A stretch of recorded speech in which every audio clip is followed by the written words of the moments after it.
Perkenalkan, nama saya Fani Febrianti dari kelas Manajemen D. Saat ini saya akan memaparkan hasil jawaban UAS dari mata kuliah pengantar akuntansi. Di sini dibagi menjadi 3 bagian. Bagian pertama itu ada analisis. Di bagian pertama ini diminta untuk menjawab 2 soal saja. Jadi di sini saya akan menjawab 2 soal yang dari nomor 2 dan juga nomor 3. Pertanyaan nomor 2, menurut analisis saudara, hal-hal mendasar apa saja yang membedakan antara pencatatan metode perpetual dengan metode periodik pada laporan keuangan perusahaan dagang? Menurut saya, hal dasar yang membedakan antara pencatatan metode perpetual dan periodik ini adalah yang pertama, persediaan barang dagang. Dalam perpetual sendiri, persediaan ini dicatat setiap kali terjadinya pembelian atau penjualan dan langsung diperbaharui. Sedangkan di periodik, persediaan ini hanya dihitung di awal dan di akhir periodik, jadi tidak dicatat setiap hari. Lalu HPP, di perpetual HPP dihitung dan dicatat setiap ada penjualan barang. Di periodik, HPP dihitung di akhir periode dengan menggunakan bantuan akun dari retur pembelian, dan diskon pembelian.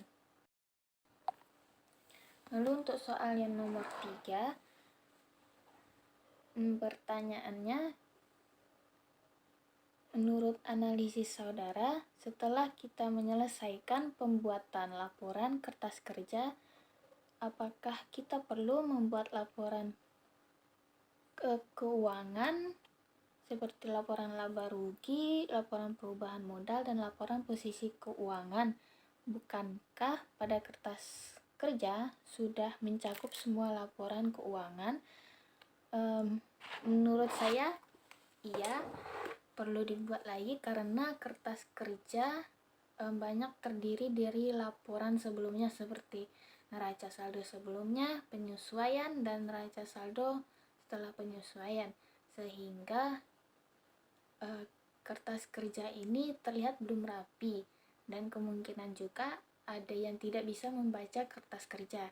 Nah, jika dibuat laporan keuangan, laporan dari laba rugi, perubahan modal, dan juga posisi keuangan akan terlihat lebih rapi dan fokus, sehingga saat kita memberikan ke investor atau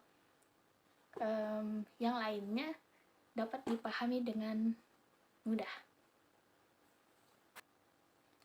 Lalu pada bagian kedua di sini kita diminta untuk membuat jurnal umum dan buku besar dari transaksi toko Santara yang ada.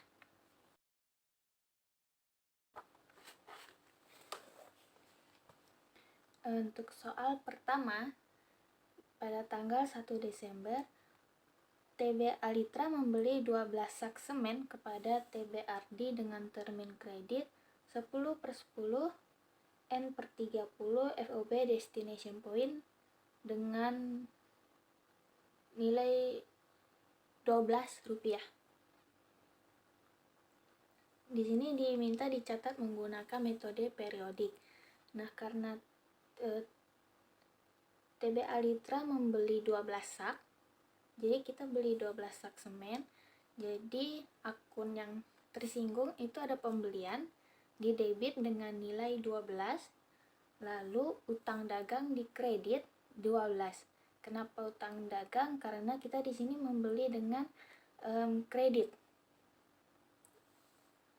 senilai Rp12. Lalu pada tanggal 2 Desember meretur 2 sak semen kepada toko Ardi karena semen beku dengan metode perpetual. Nah, karena kita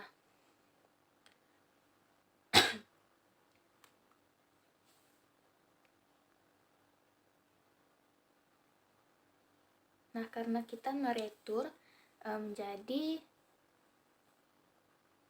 tadi kita di tanggal 1 Desember kita ngutang semen itu senilai Rp12.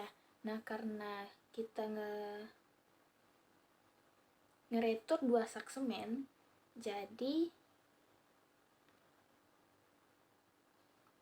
utang dagang kita itu berkurang, dia berada di debit senilai 2. Kenapa 2? Karena 12 sak semen dengan harga 12, jadi 12 dibagi 12 1. Jadi 1 sak semen itu nilainya 1.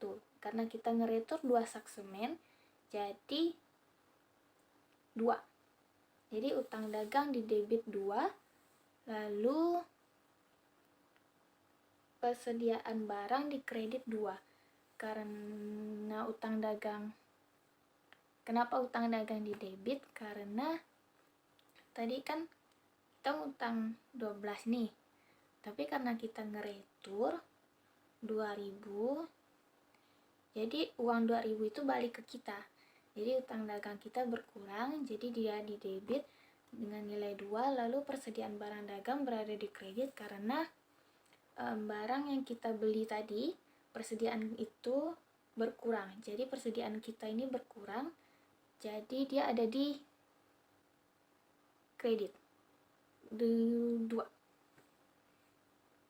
Lalu tanggal 4, Toko Alitra menjual besi kepada Toko Umar dengan termin kredit 2/10 N30 FOB destination point dengan senilai Rp50.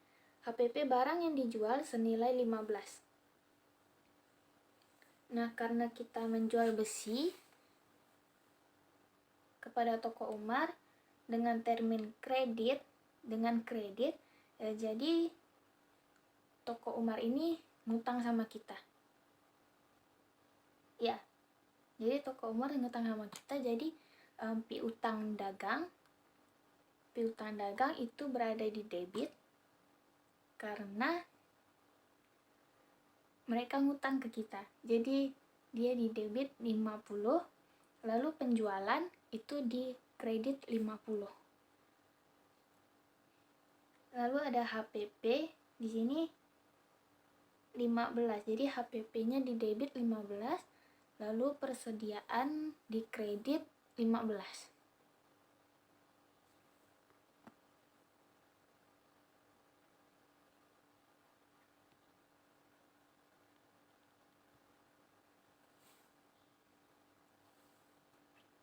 Lalu tanggal 5 Desember, di tanggal 4 tadi itu menggunakan metode perpetual. Lalu di tanggal 5 Desember ini membayar ongkos kirim penjualan tanggal 4 Desember senilai Rp2 dengan menggunakan metode periodik. Jadi di sini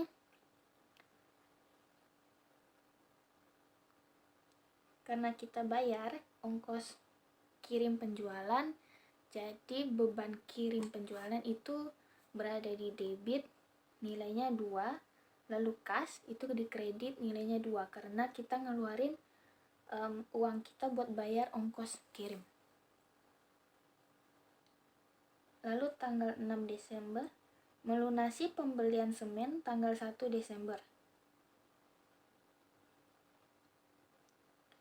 Melunasi pembelian semen tanggal 1 Desember. Nah, di tanggal 1 Desember tadi kan kita beli 12 sak semen nih dengan nilai 12. Lalu tanggal 2 Desember ini kita ada ngeretur 2 sak semen dengan nilainya 2. Jadi utang kita masih ada 10 sama Toko Ardi. Nah, karena kita ngelunasinnya itu dalam waktu jangka 10 hari, jadi kita dapat diskon 10% dari Toko Ardi. Ya, dari Toko Ardi. Jadi di jurnal umumnya utang dagang itu di debit. Ini dicatat menggunakan metode perpetual.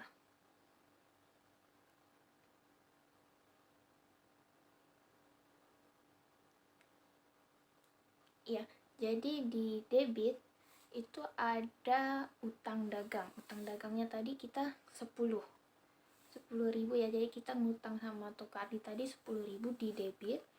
Lalu ada kas itu lalu ada persediaan di kredit. Persediaan barang dagang di kredit itu nilainya 1, karena kita tadi dapat diskon karena kita dapat diskon udah bayar dalam waktu jangka 10 hari. Kita dapat diskonnya 10%. Jadi 10% dari 12 itu 10% dari 10 itu 1. Persediaannya di kredit 1. Lalu kas di kredit 9. Ya, lalu kas di kredit 9 karena kita udah bayar semennya, karena kita udah ngelunasin pembeliannya. Lalu tanggal 8 Desember menerima pelunasan dari toko bangunan Umar atas transaksi tanggal 4 Desember dengan menggunakan metode perpetual.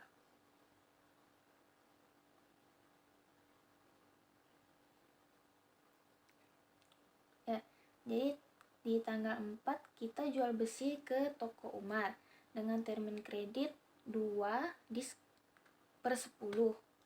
Nah, karena kita nerima pelunasannya tanggal 8 Desember, jadi toko Umar ini dapat diskon penjualan senilai 2% dari 50, yaitu 1.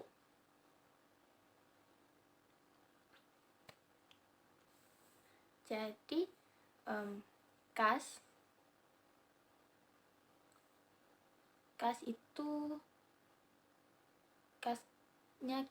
kasnya ada di debit, nilainya 49.000.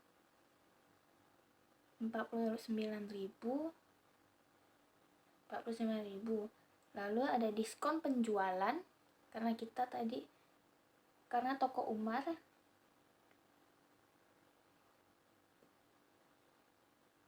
mendapat diskon penjualan senilai Rp1 itu di debit.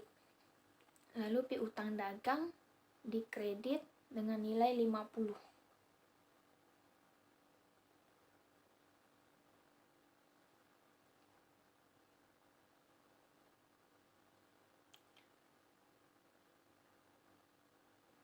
Kenapa diskon penjualan di debit? Itu karena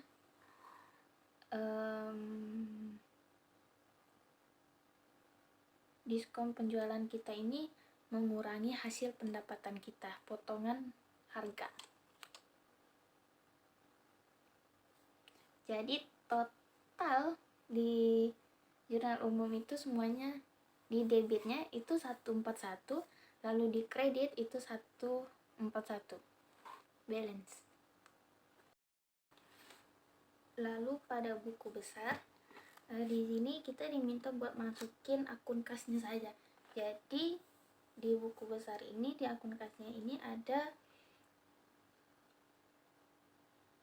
pada tanggal 5, di sini kita membayar ongkos kirim penjualan dengan nilai 2, itu letaknya di kredit, lalu di saldo di buku besar kasnya itu di kredit juga dengan nilai 2. Lalu pada tanggal 6 kita melunasi pembelian semen tanggal 1 Desember senilai Rp9, itu letaknya di kredit, lalu di saldonya itu kita jumlahkan dengan kredit sebelumnya itu 2, jadi 11. Nah, habis itu di tanggal 8 Desember kita menerima pelunasan senilai 49.000 itu di debit. Jadi karena debit di saldonya, karena debitnya lebih besar dari kredit, jadi kita kurangin. Jadi nilainya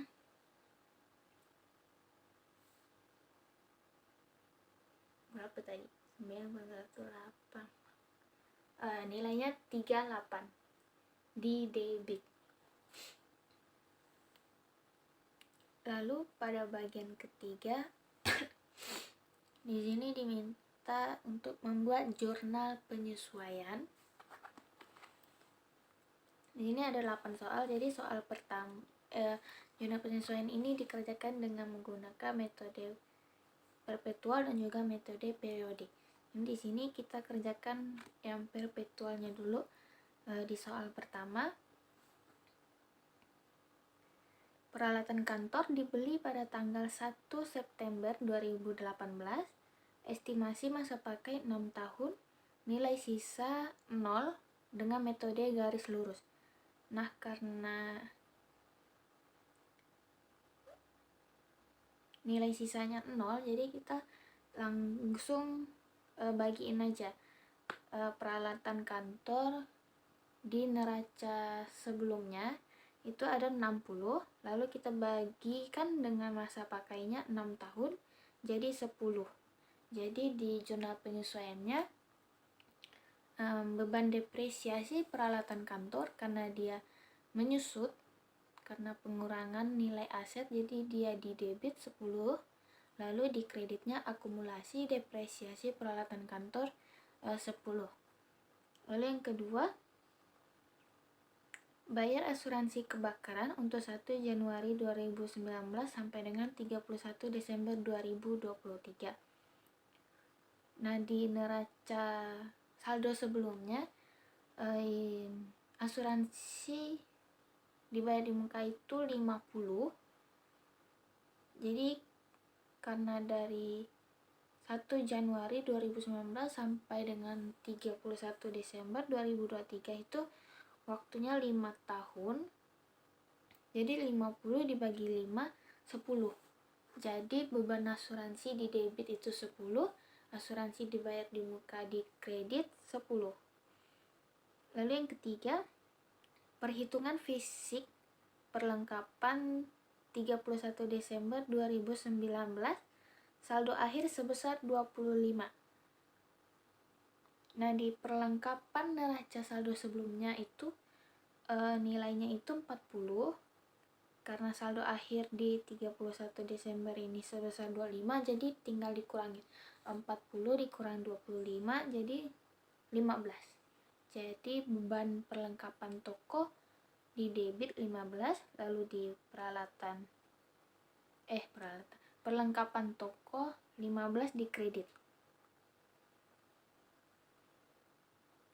Lalu nomor 4, peralatan toko dibeli tanggal 1 Januari 2019, estimasi masa pakai 5 tahun, nilai sisa 40 dengan metode garis lurus. Nah, di peralatan toko di neraca saldo sebelumnya itu nilainya itu 140. Nah, 140 ini nilainya kita kurangin nilai sisa kita kurangin nilai sisanya itu 40, jadi 120. Lalu 120 itu dibagi dengan estimasi masa pakainya, masa waktunya, yaitu 5 tahun. Jadi 120 dibagi 5 itu 20. Jadi beban depresiasi peralatan toko di debit 20, lalu akumulasi depresiasi peralatan toko 20 di kredit. Lalu nomor 5, pembayaran gaji setiap bulannya adalah tanggal 26 tiap bulan.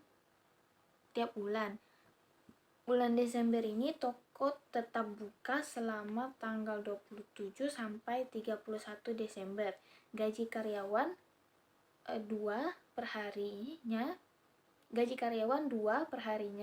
Karyawan yang masuk kerja terdiri atas 5 orang staf penjualan dan 5 orang staf administrasi. Nah,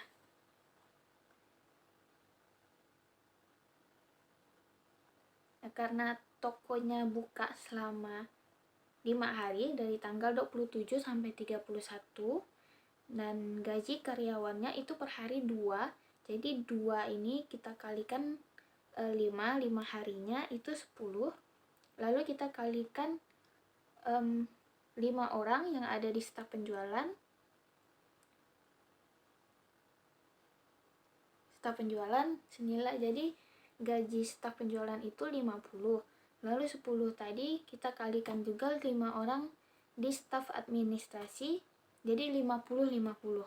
Jadi di zona penyesuaiannya itu beban gaji penjualan 50 di debit, beban gaji administrasi 50 di debit, lalu utang gaji 100 itu di kredit. Lalu nomor 6, tagihan listrik, air, dan telepon bulan Desember baru diterima di awal Januari 2020. Total tagihan Rp8 dan dialokasikan ke toko 50% dan kantor 50%.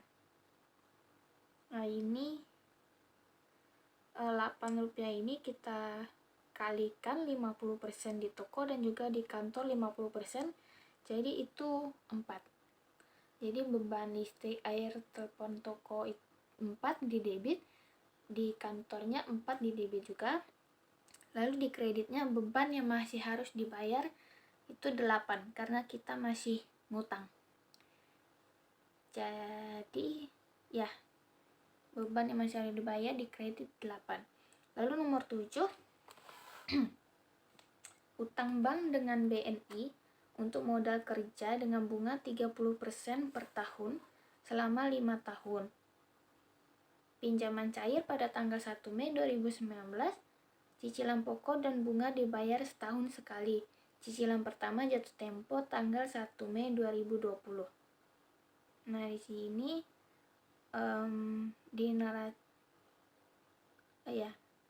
bunganya per tahun ini 30%. Ini kita kalikan dengan utang bank di neraca saldo sebelumnya itu 30. Jadi 30% dikali 30, utang banknya itu 9 ya. Nah, 9. Nah, kita mau cari per bulannya. Per bulannya, jadi 9 ini kita bagikan 12. Jadi dapatnya 0,75. Lalu kita kalikan dengan masa jangka dari Mei ke Desember. Ya, dari Mei ke Desember, dari Mei, Juni, Juli, Agustus. Ya, 8. Jadi 8 bulan, jadi 0,75 dikali 8 bulan itu hasilnya 6. Jadi beban bunga di debit 6, utang bunga di kredit 6. Lalu nomor 8, perhitungan fisik di gudang. Persediaan akhir tanggal 31 Desember sebesar 180. Nah, di neraca saldo sebelumnya yang di perpetual, persediaan barang dagangnya itu 230.000. Nah, kita kurangin dengan persediaan akhir sebesar 180, jadi 50. Jadi HPP di debit itu 50, lalu persediaan barang dagang di kredit itu 50. Nah, lalu kita ke periodik. Di periodik sama, untuk nomor 1 peralatan kantor dibeli pada tanggal 1 September 2018, estimasi masa pakai 6 tahun, nilai sisanya 0, 60 dengan metode garis lurus. Ya, jadi dinilai neraca saldo sebelumnya 60, kita bagikan masa pakainya 6 tahun, jadi 10.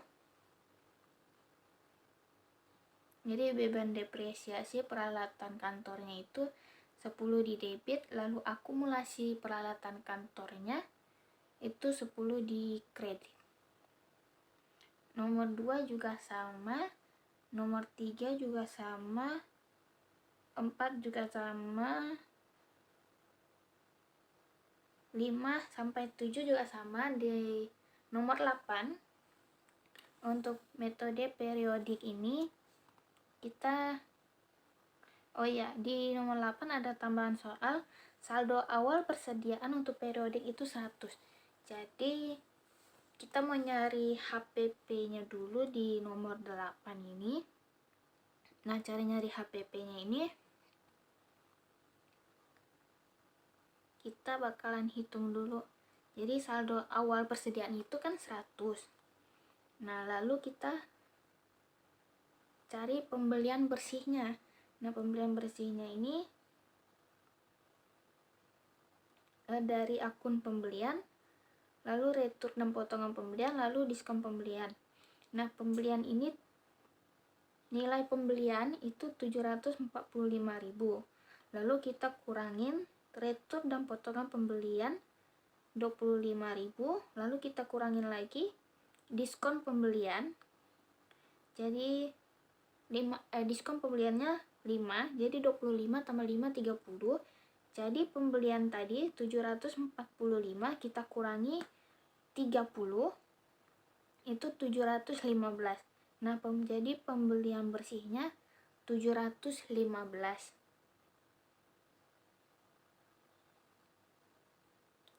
Nah, dari itu pembelian bersihnya ini kita tambahkan dengan beban kirim pembelian. Beban kirim pembeliannya di neraca saldo sebelumnya itu nilainya 15. Jadi kita jumlahkan jadi 730. Nah, 730 ini kita tambahin sama saldo awal persediaan yaitu 100. Jadi 830 persediaan yang tersedia.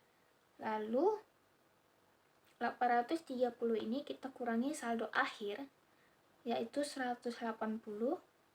Jadi HPP-nya 650. Jadi di jurnal penyesuaiannya itu ditulis HPP 650 itu di debit. Lalu di saldo akhir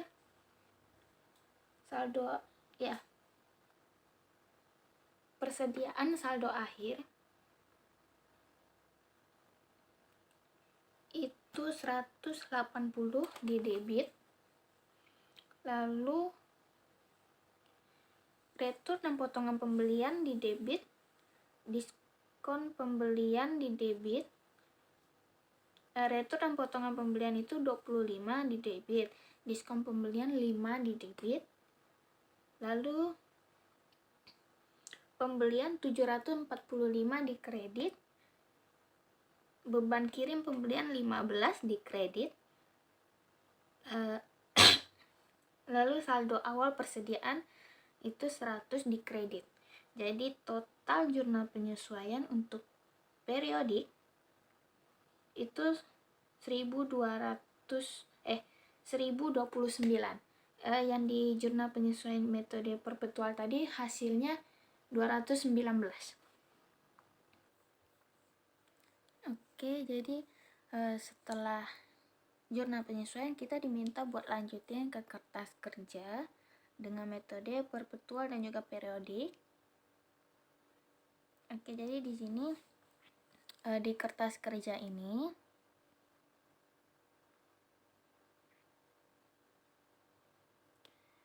habis jurnal penyesuaian tadi, di akun-akun yang ada di jurnal penyesuaian tadi itu kita masukin di kolom penyesuaian ini. Nah,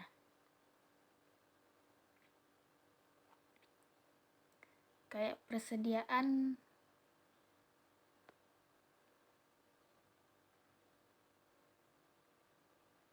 di yang pertama ini ada beban depresiasi peralatan kantor di debit 10. Nah, di kertas kerjanya kita cari yang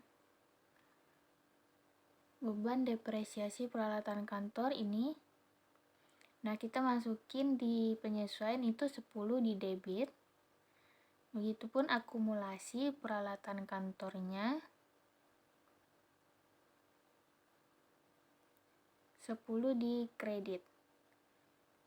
Nah, gitupun dengan akun yang lain, bayar asuransi dibayar di muka di kredit. Terus persediaan barang dagang 50 di kredit. Lalu perlengkapan toko 15 di kredit. Akumulasi depresiasi peralatan toko 20 di kredit penyesuaian. Lalu utang gaji 100 di kredit. Beban yang masih harus dibayar 8 di kredit. utang bunga 6 di kredit. Lalu harga pokok penjualan 50 di debit.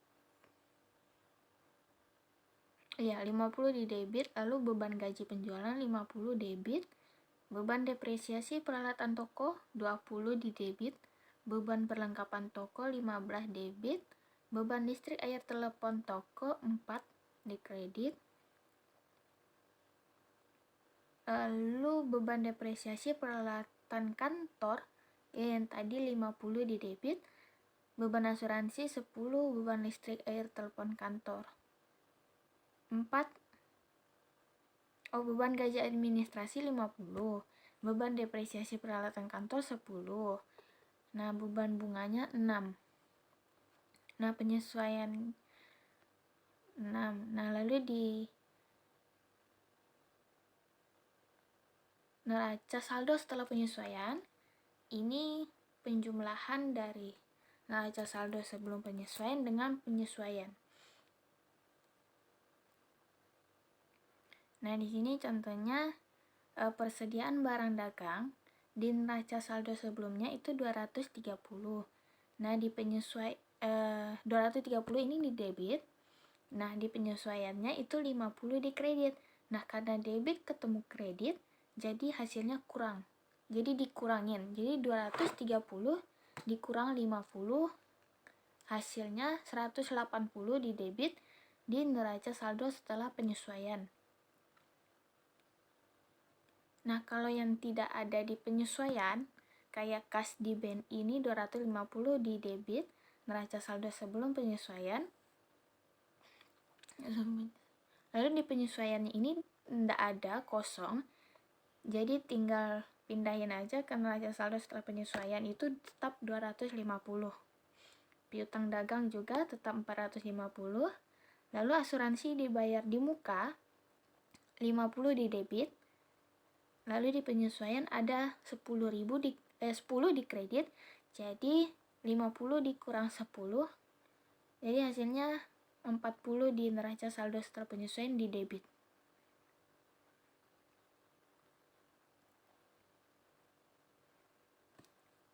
Lalu perlengkapan toko 40 di debit, neraca saldo sebelum penyesuaian. Di penyesuaiannya 15 di kredit. Lalu di neraca saldo setelah penyesuaiannya 40 dikurang 15, 25 di debit. Lalu peralatan toko di neraca saldo sebelum penyesuaian itu di debit 140, di penyesuaian kosong. Jadi di neraca saldo setelah penyesuaian itu 140 tetap di debit. Di akumulasi depresiasi peralatan toko di neraca sebelum penyesuaian 20 di kredit. Di penyesuaian juga di kredit 20, jadi kredit ketemu kredit ditambah, jadi di neraca saldo setelah penyesuaian 40 di kredit.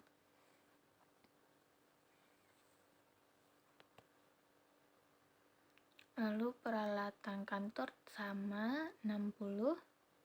Akumulasi depresiasi peralatan kantor di sebelum penyesuaian itu 15 di kredit. Lalu di penyesuaian itu 10 di kredit. Jadi di neraca saldo setelah penyesuaian itu di kredit 25.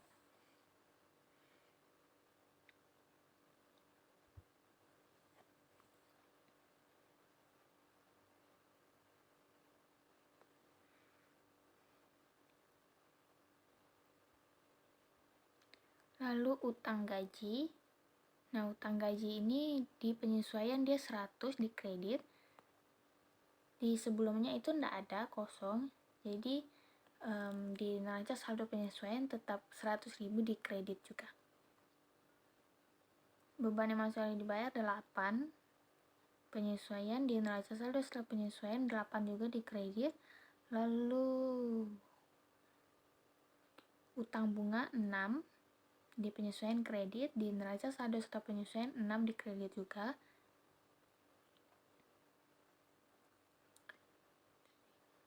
Lalu di harga pokok penjualan 600 di debit neraca sebelum penyesuaian, lalu di penyesuaiannya itu 50 di debit, lalu di neraca saldo setelah penyesuaian 650. Jadi hasil dari 600 ditambah 50. Beban gaji penjualan juga 130 di debit sebelum penyesuaian, di penyesuaiannya 50 di debit, di neraca penyesuaian setelahnya itu 180 di debit.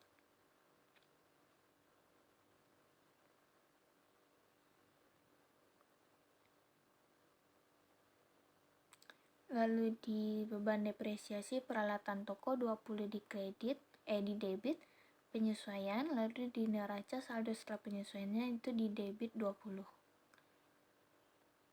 Lalu di beban listrik air telepon toko 15 di debit itu neraca saldo sebelum penyesuaian, di penyesuaiannya 4 di debit juga, jadi di neraca saldo setelah penyesuaian itu 19 di debit. Sampai ke totalnya di neraca saldo sebelum penyesuaiannya itu 2190, debit kreditnya di penyesuaiannya 219, lalu di neraca saldo setelah penyesuaiannya itu 2334 debit kreditnya. Lalu di laporan laba rugi ini kita ngambil dari akun pendapatan dengan beban. Nah, akun pendapatan di virtual ini dari penjualan, retur dan potongan penjualan, lalu diskon penjualan. Nah, dari harga pokok penjualan sampai ke beban administrasi lain-lain, ini adalah beban. Nah, jadi kita masukin laporan laba rugi ini dari tabel sebelahnya neraca saldo setelah penyesuaian, kita masukin pendapatannya penjualannya 1960, lalu retur dan potongan penjualannya 30 ini, lalu diskon penjualannya 25 itu pendapatan, lalu harga pokok 650, beban gaji penjualan 180, beban sewa 20, beban depresiasi tokonya 20, beban perlengkapan tokonya 20, beban perlengkapan tokonya 15, beban kirim penjualan 10, sampai ke beban administrasi lain-lain itu di debit. Nah, yang penjualan tadi 1960 itu di kredit. Nah, lalu ditotalkan 1960 itu di kreditnya tetap 1960 karena dia tidak ada yang lain lagi, nilai lain lagi di bawahnya. Lalu di debitnya itu dijumlahin dari 30 sampai 5,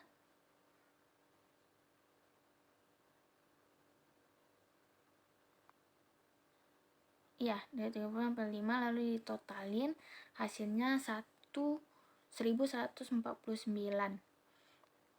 Nah, 9, lalu karena kreditnya lebih besar dari debitnya, jadi dikurangi 1960 dikurangi 1149, hasilnya 811. Nah, setelah itu dijumlahkanlah 1149 ini dengan 811, jadi hasilnya 1960. Jadi di debit lalu di kreditnya 1960 balance laporan laba ruginya. Lalu di laporan posisi keuangannya itu ada akun harta, hutang dan modal. Masukin juga dari neraca saldo setelah penyesuaiannya ke laporan posisi keuangannya. Kasnya 250, piutangnya 440, persediaannya 180, dan sampai dividen. Setelah itu ditotalin lagi, debitnya hasilnya 1185, lalu yang kreditnya ini hasilnya 374. Nah, di debitnya lebih besar dari kreditnya, jadi dikurangin lagi, 1185 dikurangi 374, itu hasilnya 811. Nah, 811 dijumlahin dengan total kredit tadi 374, sehingga hasilnya 1185 di kredit, lalu di debitnya 1185 juga. Jadi balance. Jadi laba bersihnya itu 811. Lalu yang periodik juga sama kayak tadi. Penyesuaiannya kita masukin penyesuaiannya kita masukin, lalu ditambahkan ke neraca saldo penyesuaiannya, lalu dijumlahin, lalu di hasil jumlahnya ditulis di neraca saldo setelah penyesuaian. Nah, yang persediaan barang dagang di sini, saldo sebelum penyesuaian itu 100, lalu di penyesuaian itu tadi ada persediaan barang akhir itu 180 di debit, yaitu karena dia debit jadi dia dijumlahin 280. Nah, karena di kreditnya itu ada 100 lagi, jadi 280 itu dikurangi 100. 100 ini dari persediaan saldo awal. Jadi 280 dikurangi 100, hasilnya 180 di debit neraca saldo setelah penyesuaian. Nah, lalu masuk ke laporan laba rugi. Sama kayak tadi juga hitungnya, pendapatannya sama bebannya itu dikurangi, nanti hasilnya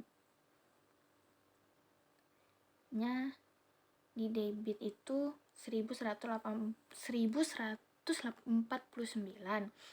lalu di kreditnya 1960 dikurangi sama dikurangi yang ada di debit, hasilnya 811, lalu dijumlahin yang debitnya ini 1149 ini ditambah 811 ini, jadi hasilnya 1960, balance sama yang di posisi kredit. Begitupun dengan yang posisi keuangan, ini tetap totalin, jadi hasilnya yang di debit ini 1185 di debit, lalu di kreditnya itu 374. Lalu debit dikurangin kredit, jadi 1185 dikurangi 374, hasilnya 811. Itu ditulis di bawah kredit. Di kredit yang di bawah 374 itu, lalu dijumlahin, hasilnya 1185, balance sama dengan posisi yang di debit. Nah, udah kertas kerja, kita lanjutnya ke laporan keuangan. Oke, habis kertas kerja kita lanjut ke laporan laba rugi dulu. Nah, laba rugi ini ada pendapatan dan juga ada beban. Dan tadi dari penjualan, terus retur dan potongan penjualan, diskon penjualan, lalu harga pokok penjualan. Nah, penjualan di sini itu 1960, lalu dikurangi retur dan potongan penjualannya 30, dikurangi diskon penjualannya 25. Nah, hasil dari retur dan potongan penjualan, diskon penjualan itu 55, jadi 1960 dikurang 55, hasilnya 1905, itu penjualan bersihnya. Lalu dikurangi dengan HPP-nya 650, hasilnya 1255, laba kotornya. Lalu beban usahanya dari beban penjualan, beban administrasi. Nah, beban penjualan ini ada beban gaji penjualan, beban sewa, beban depresiasi peralatan toko, perlengkapan toko, beban kirim penjualan, beban listrik air telepon toko, beban iklan, dan beban penjualan lain-lain. Hasil totalnya itu 319. Lalu beban administrasi itu ada beban gaji administrasi, beban depresiasi peralatan kantor, beban asuransi, beban listrik air telepon kantor, beban bunga, administrasi lain-lain, dan totalnya 125.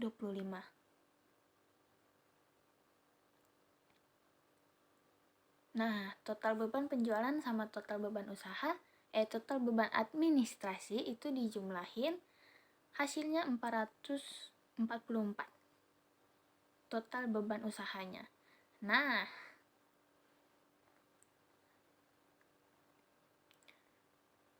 lalu laba kotor 1255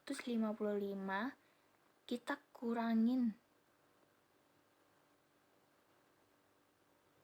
kurangin sama total beban usahanya.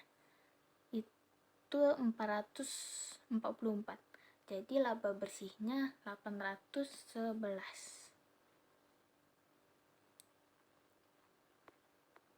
811 sama dengan yang di kertas kerja ini. 811.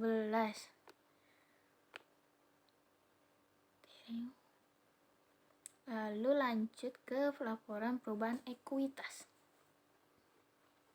Laporan perubahan ekuitas ini ada modal saham, saldo laba, dan total ekuitas dari penjumlahan modal saham dan saldo laba.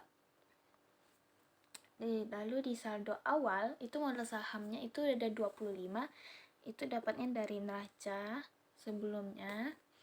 Lalu saldo labanya 120, saldo awalnya. Lalu total ekuitasnya itu hasil dari 25 ditambah 120, hasilnya 145.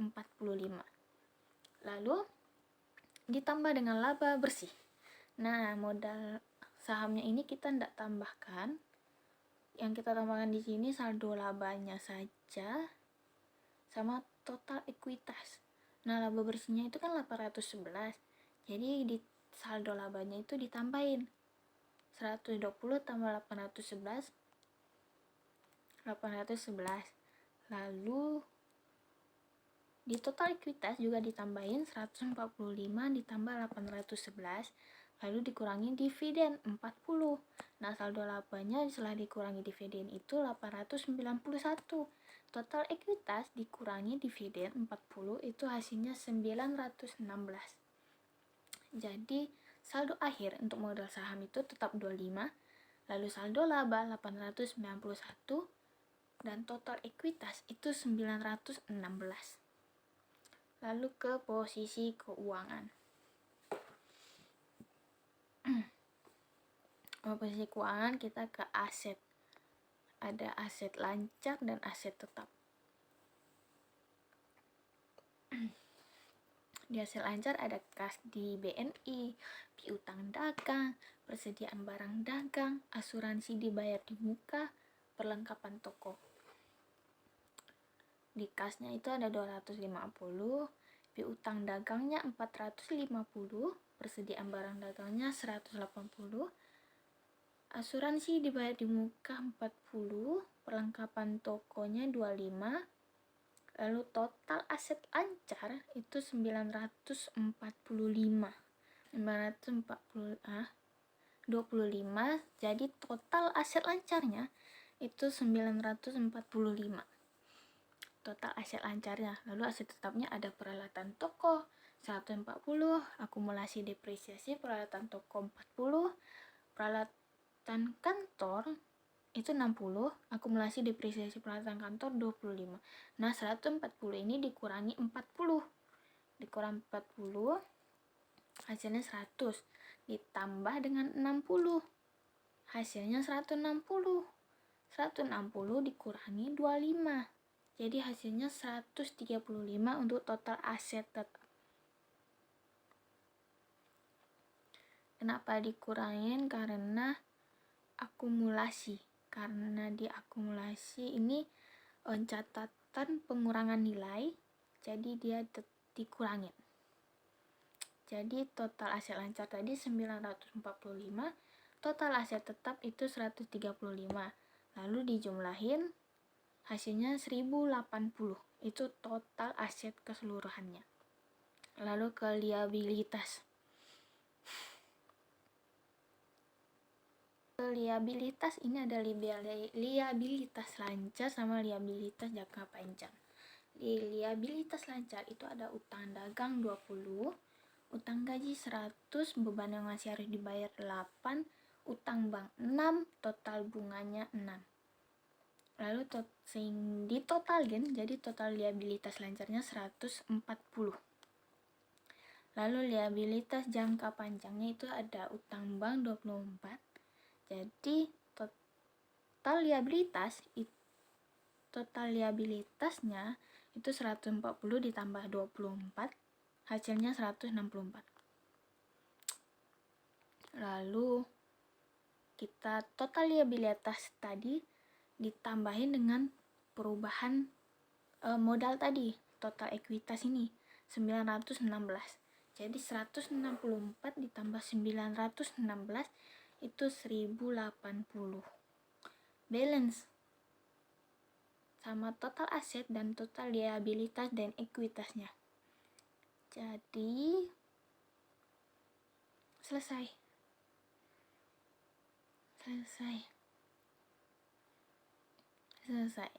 Oke.